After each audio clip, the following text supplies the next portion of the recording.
Welcome to the Resilient Schools podcast. I am here live at the ESSDACK Bridging to Resilience conference and interviewing several people from this conference. Right now we have Hillary Barragan, who is a para-educator at a school here that you have already heard probably some of the students from her school who shared their experiences. So Hillary, welcome to Resilient Schools. Glad to have you here. Thanks for having me.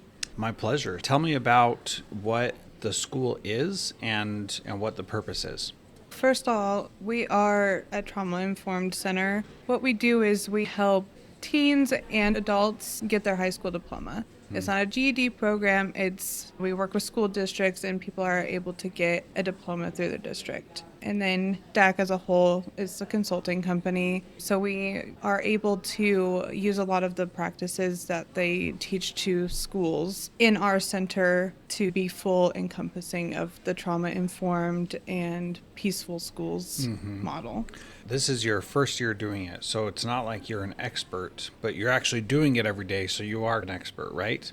And how did you get connected with this school? Because it seems, from what I've been able to tell, that you're very much involved and that this is not just a throwaway job. I have come to the belief that things happen in a way for reasons. And I was looking to leave my last job.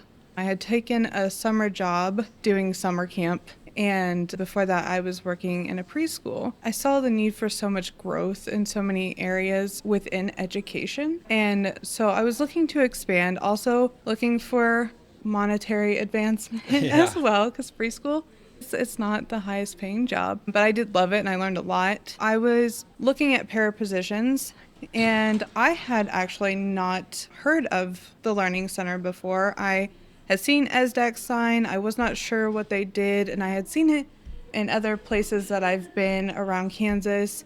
And so I got curious and I looked up their website and I was like, okay, wow, this sounds right up my alley. I'm a person who's recovering from PTSD and borderline personality disorders. I've gone through a lot of therapy and this has been my jam. It just seemed like a really good opportunity, so I filled out the application. They literally called me the next day and they were like, can you come in tomorrow? And I was like, oh yeah, definitely.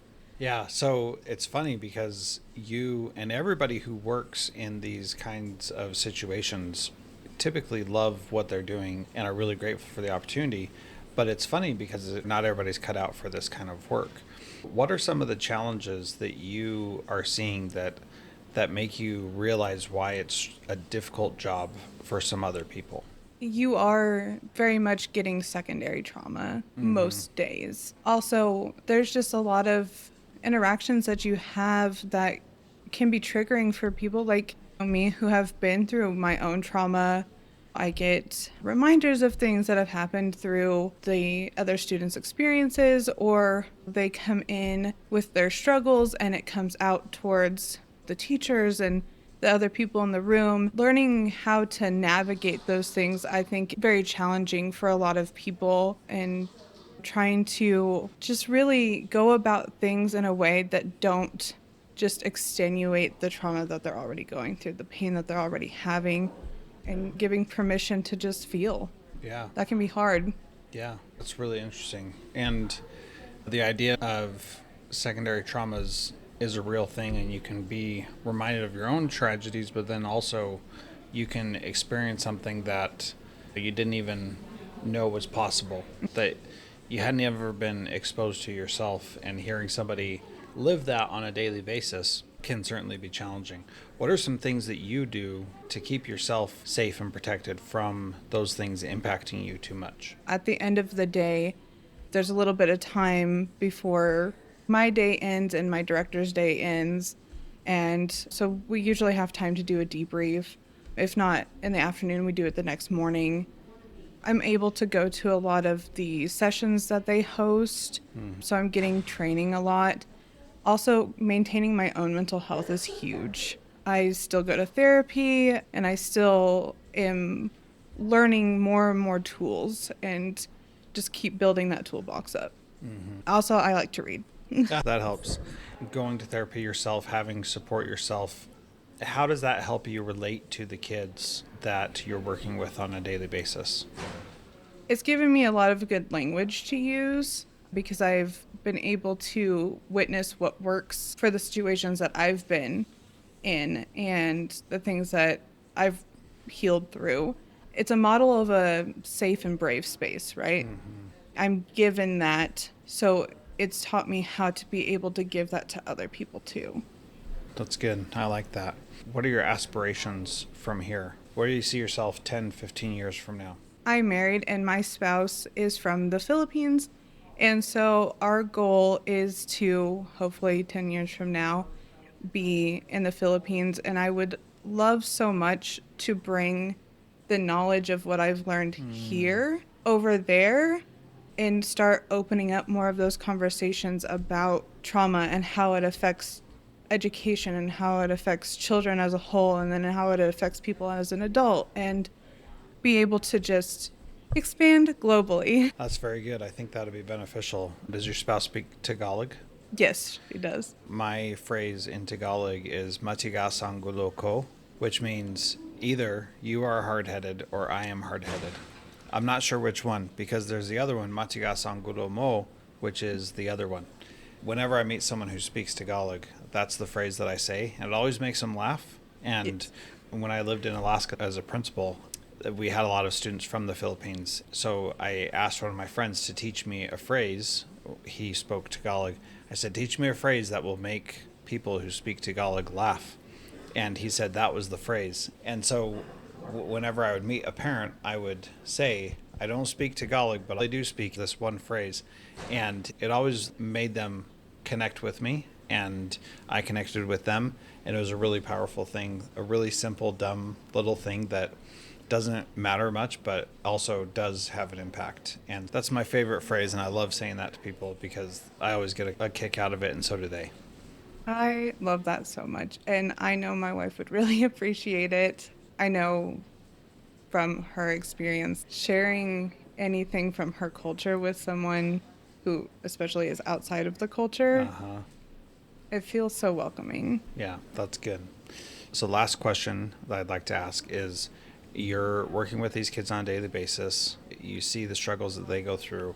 What gives you hope about them and their futures from the work that you do with them? Honestly, being able to just spend time with them outside of curriculum, getting to know them as the human being that they are. They're all unique, but they all share so much. And they're just beautiful. And it's hard to see the circumstances that they've gone through and then speak to them and just see their resiliency, just see their strength and their courage. You see their strength, see their resilience, see what they have to offer. I think that's really powerful. That was going to be the last question, but it actually inspired another question. How do you communicate that to them?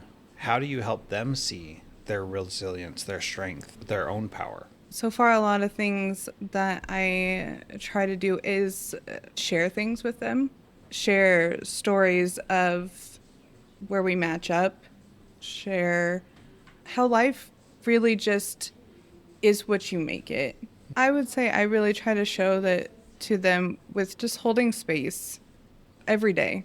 I wouldn't even say whenever they need it, just every day, and being an active listener, not sitting there and waiting to give them a response all the time, but just being there and thanking them for being open with me, thanking them for sharing with me and letting them know what they have to say and who they are is so very important. That's powerful.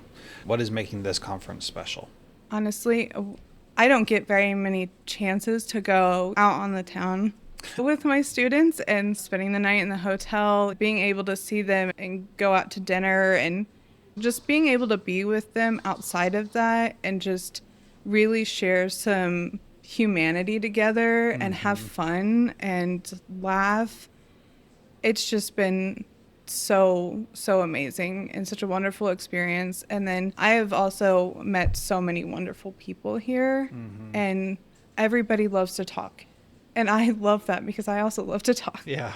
And so I've been finding so many people throughout the days to just have good conversations with about things that we share, things that we wonder about, big ideas.